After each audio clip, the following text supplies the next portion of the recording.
ಮಕ್ಕಳೇ, ಎಲ್ಲರಿಗೂ ನಮಸ್ಕಾರ. ಸರಿ, ಇಂದು ಮುದ್ದಣ ಕವಿ ಬರೆದ ಶ್ರೀ ರಾಮಾಶ್ವಮೇಧಂ ಅನ್ನೋ ಗದ್ಯ ಭಾಗದ ಒಂದು ಸಣ್ಣ ಭಾಗ ಸಪ್ತಾಕ್ಷರಿ ಮಂತ್ರ ಅಂತ. ಆ ಸಪ್ತಾಕ್ಷರಿ ಮಂತ್ರವನ್ನು ನಾವು ಇವತ್ತು ನೋಡೋಣ. ಸಪ್ತಾಕ್ಷರಿ ಮಂತ್ರ ಇದು ಮುಖ್ಯವಾಗಿ ಮುದ್ದಣ ಮನೋರಮೆ, ಅಂದರೆ ಕವಿ ಮುದ್ದಣ, ಅವನ ಹೆಂಡತಿ ಮನೋರಮೆ, ಅವರ ಇಬ್ಬರ ಮಧ್ಯೆ ನಡೆದ ಸಂವಾದ ರೂಪದಲ್ಲಿ ಇರುವಂಥದ್ದು. ಮೂಲತಃ ಹಳೆಗನ್ನಡ ಶೈಲಿಯಲ್ಲಿ ಇದು ಇರುವುದರಿಂದ ಅದನ್ನು ನಾವು ಬಿಡಿಸಿ ಬಿಡಿಸಿ ಓದಿದಾಗ ಅದರ ಅರ್ಥ ನಮಗೆ ಸ್ಪಷ್ಟವಾಗಿ ಆಗ್ತದೆ. ಮುದ್ದಣನನ್ನ ಕನ್ನಡ ಆಧುನಿಕ ಕನ್ನಡ ಸಾಹಿತ್ಯದ ಮುಂಗೋಳಿ ಅಂತ ಕರೀತಾರೆ. ಮುಂಗೋಳಿ ಅಂತಂದ್ರೆ ಏನು?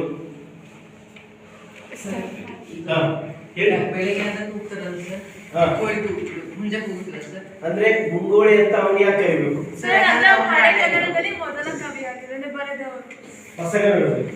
ಓಕೆ, ಹೊಸಗನ್ನಡದಲ್ಲಿ ಅವನು ಗದ್ಯವನ್ನ ಆರಂಭ ಮಾಡಿರೋದ್ರಿಂದ ಅವನನ್ನ ಮುಂಗೋಳಿ ಅಂತ ಕರೀತಾರೆ.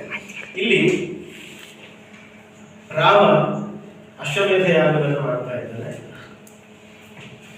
ಅದಾಗಲೇ ಸೀತೆ ವಾಲ್ಮೀಕಿಯ ಮಹರ್ಷಿಯಲ್ಲಿ ಇದ್ದಾಳೆ, ಲವಕುಶರು ಜನಿಸಿದ್ದಾರೆ. ಆ ಸಂದರ್ಭದಲ್ಲಿ ರಾಮನ ಕುದುರೆ ಬರ್ತದೆ.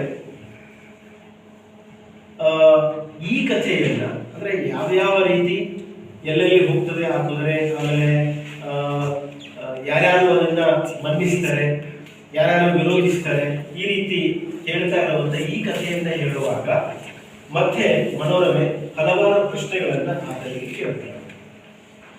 ಆ ಪ್ರಶ್ನೆಗಳು ಏನು, ಮುದ್ದಣ ಆ ಪ್ರಶ್ನೆಗಳಿಗೆ ಯಾವ ರೀತಿಯ ಉತ್ತರವನ್ನ ಹೇಳ್ತಾರೆ ಅನ್ನೋದು ಈ ನಮ್ಮ ಗದ್ಯ ಭಾಗದ ವಸ್ತು. ಇಲ್ಲಿ ಹೇಳ್ತಾ ಇದ್ದಾರೆ ಮುದ್ದಣ, ಇಂದು ಬಂದೊದವಿದ ಚಳಿಗಾಲದೊಳ್ ರಾಘವನ ಯಜ್ಞ ತುರಂಗಮಂ ಅರಣ್ಯಕನೆಂ ವರ್ವ ಕಿತ್ತಡೆಯ ಪುಣ್ಯಾಶ್ರಮಂ ಪುಗುದುರ್ಪುದು. ಅಂದ್ರೆ ಒಂದು ಋಷಿಯ ಆಶ್ರಮದೊಳಗೆ ಹೋಗ್ತದೆ ಆ ಕುದುರೆ. ಆ ಋಷಿಯ ಹೆಸರೇನು? ಅದನ್ನ ಕಂಡು ಶತ್ರುಘ್ನಾದ್ಯರ್ ಮುನಿಯ ದರ್ಶನಕ್ಕೆ ಒಳಪಕ್ಕು ಮುನಿ ಎರಗಿದರು. ಅರಣ್ಯಕನೆಂಬ ಋಷಿಗೆ ನಮಸ್ಕರಿಸ್ತಾರೆ. ಆಗ ಅರಣ್ಯಕನ್ ಅಭ್ಯಾಗತರಂ ಮನ್ನಿಸಿ ಸರ್ವರನ್ ಮುಂದೆ ಹೇಗೆ ಓದಬೇಕು? ಆದಿತ್ಯರಂ ಸತ್ಕರಿಸಿ ಶ್ರೀರಾಮ ಸತ್ಕಥಾ ವಿನೋದ ಗೋಷ್ಠಿಯೋಳ್ ಅವರು ರಾಮನ ಬಗ್ಗೆ ಮಾತಾಡಿಕೊಂಡು ಇದ್ರು ಅಂತ ಹೇಳುವಾಗ ಮನೋರಮೆ ಮತ್ತೆ ಪ್ರಶ್ನೆ ಮಾಡ್ತಾರೆ. ಎನ್ನ ಚಂದಿಗ ಆತಿಥ್ಯವೆಂದೊಡೆ ಬರೀದೆ ವಾಯುಪಚಾರವೇ? ಅಂದ್ರೆ ಆತಿಥ್ಯ ಅಂತಂದ್ರೆ ಸುಮ್ಮನೆ ಮಾತಾಡೋಲ್ಲ ಅಂತ ಅವಳು ಕೇಳ್ತಾಳೆ. ಯಾಕೆ ಅಂತಂದ್ರೆ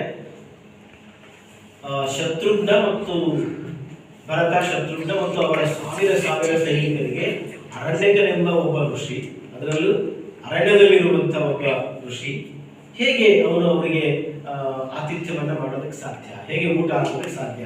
ಅದಕ್ಕೆ ಸುಮ್ಮನೆ ಆತಿಥ್ಯ ಅಂತಂದ್ರೆ ಮಾತಾಡೋಲ್ಲ ಅಂತ ಅವಳು ಕೇಳ್ತಾಳೆ. ಅವಾಗ ಮುದ್ದಣ ಹೇಳ್ತಾನೆ, ಅಲ್ತಂತು ಅಂದ್ರೆ ವಾಯುಪಚಾರ ಬಂತು, ಬಂದರ್ಗೆ ಕೈಗೆ ಕಾಲ್ಗೆ ನೀರಿತ್ತು ಕುಳ್ಳಿರಿಸಿ ಸವಿಗೂಳನಿಕ್ಕಿ ಹೂವಿಂ ಸಿಂಗರಿಸಿ ಬಾವನ್ನದಿಂ ಸೊಗಸುಗೈದು ಒಡನಿದ್ದು ನುಡಿದು ನಡೆದು ಮನ್ನಿಪುದು. ಅವನು ಹೇಳ್ತಾ ಹೋಗ್ತಾನೆ, ಬರೀ ವಾಯುಪಚಾರ ಅಲ್ಲ, ಬಾಯಿಂದ ಮಾತಾಡೋದು ಮಾತ್ರ ಅಲ್ಲ, ಎಲ್ಲರಿಗೂ ಸರಿಯಾಗಿ ಮೃಷ್ಟಾನ್ನ ಭೋಜನವನ್ನ ಹಾಕಿ ಅವರಿಗೆ ಉಪಚಾರ ಮಾಡೋದು, ಹಾಗೆ ಆತ ಮಾಡ್ತಾನೆ ಅಂತ ಹೇಳ್ತಾನೆ. ಆವಾಗ ಮನೋರಮೆಗೆ ಆಶ್ಚರ್ಯ ಆಗ್ತದೆ. ಅವಳು ಕೇಳ್ತಾಳೆ, ಅಂತಿರ್ಬೋದು ಹಾಗ ಶತ್ರುಹರ ಸಾಯಿರ ಲೆಕ್ಕ ದಿನಿವಿರಿದು ಪಡೆ ಅರಣ್ಯಕಂ ಕೂಳ್ ನೀರಿತ್ತು ಸಂಬಂಧಿಸಿದ್ರೆ ಅಂತ ಅವಳು ಕೇಳ್ತಾಳೆ.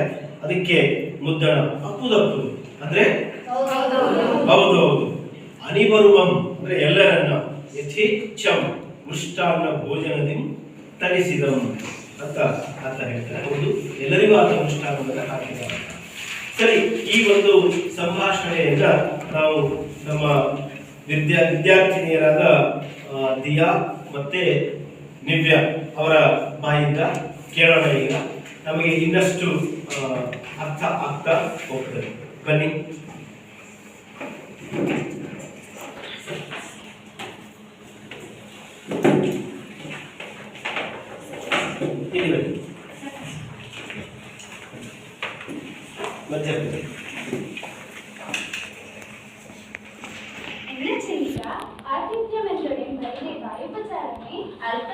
ವಾಯುಪಚಾರ ಮತ್ತು ಬಂದರಿಗೆ ಕೈಗೆ ಕಾಲಿಗೆ ನೀರಿಟ್ಟು ಕುಳ್ಳಿರಿಸಿ ಸವಿಗೂಡನಿಕ್ಕಿ ಹೂವಿನ ಸಿಂಗರಿಸಿ ಬಾವನದಿ ಸೊಗಸುಗೆಂದು ಒಡನೆದ್ದು ನುಡಿದು ನಡೆದು ಮನ್ನಿಪುದು ಅಂತಿರ್ಪುದು ಶತ್ರುವನ ಸಾವಿರ ಲೆಕ್ಕದಿನಿ ಬಿರಿದು ಪಡೆಗರಣ್ಯಕಂ ಕುಳ್ಳಿರಿತ್ತು ಸಮ್ಮನಿಸಿದನೆ ಅಪ್ಪುದಪ್ಪದು ಅಣಿಬರಂ ಯಥೇಚ್ಛ ಮೃಷ್ಟಾನ ಭೋಜನದಲ್ಲಿ ತರಿಸಿದನು.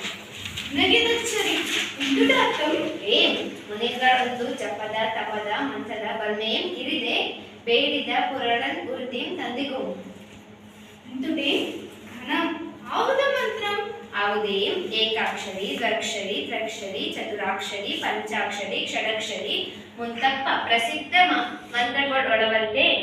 ಓ ಇನಿದೊಂದು ಜಪದ ಬಲ್ಮೆ ನೆರವೇರ್ಪೆನಿ ಪೆರತೊಂದರ ಗೊಡವೆ ಇಲ್ಲದಿರ್ಕುಂ ತಾಪಸರ್ ಅಪ್ಪದಪ್ಪದು ತಪ್ಪೇನು ಅಂತದೆಂಗೆ ನಿನ್ನನ್ನರಪ್ಪ ಕಬ್ಬಿಗರ್ ಮನೆ ಒಳತೆಯೊಳಗಿಸೊಂದು ಗೊಡವೆಗೊಳ್ಳದೆ ಕೆಮ್ಮನೆ ಪಾಲ್ಗತೆಯ ಕಬ್ಬದೊಳೆ ಹೊಳ್ತು ಬೆಮಗೊಂಡಿಪ್ಪರಲೆ ಅವರಿಗೆ ಬಟ್ಟೆಯೋ ಉಣಲೆ ಎನಲೆ ಅಂತರೊಂದು ಜಪ ಮಂತಿರಿಯ ತಪಸಿಗಳತ್ತ ನಿರುಪದೇಶಗೊಂಡೋಡಾಗದೆ ಏಂ ಎಮ್ಮವರಂದಿರಕ್ಕೆ ನಗುವ ಆ ಎಮ್ಮನ್ನರಪ್ಪ ಕಬ್ಬಿಗರ್ಗೇಂ ಕೊರತೆಯೋ ತಮ್ಮೊಂದೇ ನುಡಿಯ ಬಲ್ಪಿ ಮೂಜಗ ಮೂಮನ್ ಅಡಿಸುವ ಹೊಗಳ್ವ ತೆಗಳ್ವ ಕೊಳ್ವ ಆಳ್ವ ತಾಳ್ವ ತುಳ್ವ ಪೂಳ್ವ ಬೇಳ್ವ ಬಾಳ್ವ ಸಿಂಗರದ ಬಣ್ಣ ಕಬ್ಬಿಗರ್ ಎಮ್ಮ ತೆರನ್ ಇನ್ನು ನೀನರೆಯ ನಿಮ್ಮ ವರ್ಗ ಮಂತಿರೆ ಮಂತ್ರಂ ಸಿದ್ಧಿವರ್ಗುನೆ ತಡೇ ನಡ್ಕೆ ನಿನ್ನೊಳಗೊಳವೆ ಎನ್ನೊಣತ್ತಿದ್ದು ಪಾಸು ಹೊಕ್ಕು ನೀನು ಬರ್ಮೈಮೆಗಾರ ನಿನಗಾರತ್ತನಿನೆಂದು ಉಪದೇಶವಾಯಿತು ಗುರುವತ್ತನಿನ್ ಅಂದೇ ಎಡವೆಯೊಡೆ എന്നരെ അതാവതാ മന്ത്രം എന്നോളിಸಿರ ಎದೆ ಪೆಣ್ಣೆ ನಿನ್ ಆರೋಳಂ ಎಂದೆಂದಿಗೂ ಮುಸಿರಲ್ಬಾರದು ಚುಂಕೆ ಎಂದು ಮೆಂತು ಮುಸಿರ ನಾಡೆ ಅಂತದೊಂದಿದೆ ಕೇಳು ಭಾವ ಪೆರರೊಳ್ ಆಡನೆಂಬ ನಂಬುಗಯ ಓಯ್ ಇದೆ ಪಿಡಿ ನಂಬುಗಯ ನಿನ್ನಾನೆ ಕುಲದೈವದಾನೆ ಎಂದು ಪೆರವರೊಳ್ ಒರೆಯೆ ಭವತೀಪಿ ನೀನಂತೂ ಮರವೆಯೊಳ್ ಪೆರರೊಳನ್ ಉಸಿರ್ದು ಗುಟ್ಟುಂ ಬಿಟ್ಟೊಡೆಮನ್ನರ ಬಾಳ್ ಪಾಡುಕುಂ ಆನೆ ಮೋಡೆ ಓ ತನ್ನಾನೆ ಕಣ್ಣಾನೆ ಕೇಳ್ವಿ ಭವತಿ ಭಿಕ್ಷಾಂದೇಹಿ ಎಂಬುದಿರುವೆ ಕಬ್ಬಿಗರ್ಗೆ ಸಿದ್ಧಿಸಿದ ಪೆರ್ಮೆಯ ಸಪ್ತಾಕ್ಷರಿ ಮಂತ್ರ ಆರೊಳನ್ ಮುಸಿರದಿರು. ಓ ಮಾಡಲಿ ರಮಣ ನಿನ್ನ ನುಡಿಯಂ ಸಾಜಂ ನಿಕ್ಕುವಮೆಂತೆ ಬೆಗಿದೆನ್ ಈ ತೆರನ ಮಾಟದ ಕವಡ ನುಡಿಯ ಕುಂತೆಂಬುದರ ನರಿಯದಾದೆ ನೀ ಕಬ್ಬಿಗನೋ ಸಬ್ಬವ ಕಾರಣ ನಿನ್ನಿ ಕಪ್ಪದ ಸೊಗಸ ನೆಮ್ಮನ್ನರಪ್ಪ ಜಾಣಿನಿ ವೆಂಗಳೆ ಕೊಂಡಾಡುವರಲ್ಲದೆ ಬಲ್ಲರೇ ನೋವರೇ ಸಾಕು ನೀ ಪರಿಹಾಸ ಮುಂಗತೆಯಂ ಕೇಳಿ ಚಪ್ಪಾಳೆ ಹೇಳಿ. ತುಂಬಾ ಸುಂದರವಾಗಿ ಅವರು ನಿಮ್ಮ ಮುಂದೆ ಆ ಸಂಭಾಷಣೆಯನ್ನು ಪ್ರಸ್ತುತಪಡಿಸಿದ್ದಾರೆ. ಚಪ್ಪಾಳೆ. ಧನ್ಯವಾದಗಳು. ಈಗ ಇನ್ನೊಂದು ಜೊತೆ ಇದೆ ನಮ್ಮಲ್ಲಿ. ಹಿಂದಿರುವರು ಮುದ್ದನ ಮತ್ತು ಮೊಳಗನ್ನು ಬರ್ತಾ ಇದ್ದಾರೆ. ಹಂಸಿನಿ ಎಸ್ ಮತ್ತು ಲತಿಕಾ ಬರ್ತಾರೆ.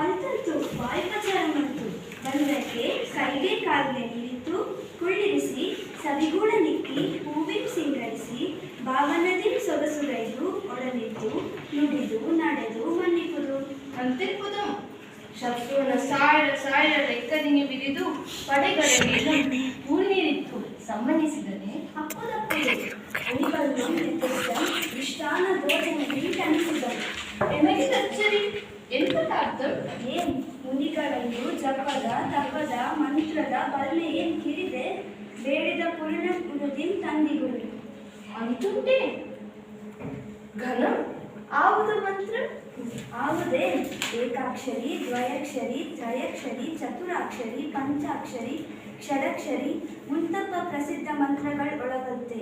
ಓ ಇನಿತೊಂದು ಜಪದ ಬೆನ್ನ ನೆರಮೆಟ್ಟು ಬೆರತೊಂದರ ಗೊಡವೆ ಇಲ್ಲದಿಕ್ಕು ತಾಪಸೆ ಅಪ್ಪುದಪ್ಪುದು ತಪ್ಪೇನು ಅಂತದಿಕ್ಕೆ ನಿನ್ನನ್ನರಪ್ಪ ಕಬ್ಬಿಗದು ಮನೆ ವಾರ್ತೆಯೊಳಿನಿ ಸೊಂದು ಗೊಡವೆಗೊಳ್ಳದೆ ಕೆಮ್ಮನೆ ಪಾರ್ಗತೆಯ ಕಬ್ಬದೊಳ ಹೊರತು ಬೆಮೆಗೊಂಡಿರ್ಪರಲೆ ಅವರಿಗೆ ಬಟ್ಟೆಯೋ ಉಣಲೆ ತಿನ್ನಲೆ ಅಂತಿರೊಂದು ಜಪಮಂ ಪಿರಿಯ ತವಸಿ ಕಳ್ತಾನಿಪದೇಶಂ ಗೊಂಡೋಡ ಆಗದೆ ಏನ್ ಎಮ್ಮವರೊಂದಿರಕ್ಕೆ ನಗುವ ಎಮ್ಮಣ್ಣರಪ್ಪ ಕಬ್ಬಿಗರ್ಗೇನ್ ಕೊರತೆಯೋ ತಮ್ಮೊಂದೇ ನುಡಿಯ ಬರ್ತಿ ಮೂಜಕ ಮುಮ್ಮ ನಡೆಸುವ ಹೊಗಳ್ವ ತೆಗಳ್ವ ಆಳ್ವ ಕೊಳ್ಳುವ ತಾಳ್ವ ತೂಳ್ವ ಕೂಳ್ವ ಪೇಳ್ವ ಬಾಳ್ವ ಸಿಂಗರದ ಬಣ್ಣ ಕಬ್ಬಿಗರ್ ಎಮ್ಮಂತರ ನಿನ್ನು ನೀ ಅರಿಯೇ ನಿಮ್ಮ ವರ್ಗ ಮಂತ್ರ ಸಿದ್ಧಿವರ್ಗುಮೇ ತಡೆಯೇ ನಡ್ಕೆ ನಿನ್ನೊಳಗೊಳಗೆ ಇನ್ನೊಳಗಿದು ಪಾಸುವಕ್ಕು ನೀನು ಬಂದ್ ಮೈಮೆಗಾರ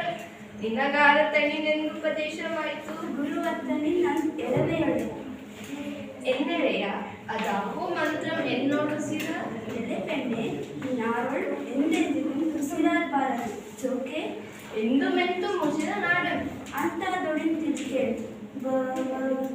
പെരളോനാടിനെമ്പ നമുകയം പോയി ഇതി പീടി നമ്പുകയം നിന്നാണെ കുലദൈവദാണെ എന്തും പെരവരോൾ ഒരയും ಭವತಿ ಬಿ ನೀನೆಂತು ಮರಿವೆಯೋಳ್ ಪೆರರೊಡನ್ ಉಸಿರ್ದು ಹುಟ್ಟಂ ಬಿಟ್ಟೋಳ್ ಎಮ್ಮನ್ನರ ಬಾಳ್ ಪಾಡಕು ಆನೆ ಮುಡೆ ಪೋ ತನ್ನಾನೆ ಕಣ್ಣಾನೆ ಕೇಳ್ಬೇಂ ಭವತಿ ಭಿಕ್ಷಾಂ ದೇಹಿ ಎಂಬುದಿದುವೆ ಕಬ್ಬಿಗರ್ಗೆ ಸಿದ್ಧಿಸಿದ ಪೆರ್ಮೆಯ ಸಪ್ತಾಕ್ಷರಿ ಮಂತ್ರ ಆರೋಳ್ ಆನುಭುಸಿರದೆ ಓ ಮಾನೆಲೆ ರಮಣ ನಿನ್ನ ನುಡಿಯಂ ಸಾಧಂ ನಿಕ್ಕುವಮೆಂದೆ ಬಗೆದೇನ್ ಈ ತೆರನ ಮಾಟದ ಕವಡು ನುಡಿಯ ಕೊಂಕೆಂಬುದನ್ ಅರೆಯದಾದೆ ನೀನ್ ಕಬ್ಬಿಗನೋ ಸಬ್ಬವಕಾರನೋ ನಿನ್ನ ಕಬ್ಬದ ಸೊಗಸೆಮ್ಮೆನ್ನರಪ್ಪ ಜಾಣಿಡೆ ವೇಣ್ಗಳೇ ಕೊಂಡಾಡುವರಲ್ಲದೆ ಬಲ್ವರೇನ್ ನೋಡುವರೇ ಸಾಗುಮಿ ಪರಿಹಾಸಂ ಮುಂಗತೆಯಂ ಕೇಳಿ ಚಪ್ಪಾಳೆ.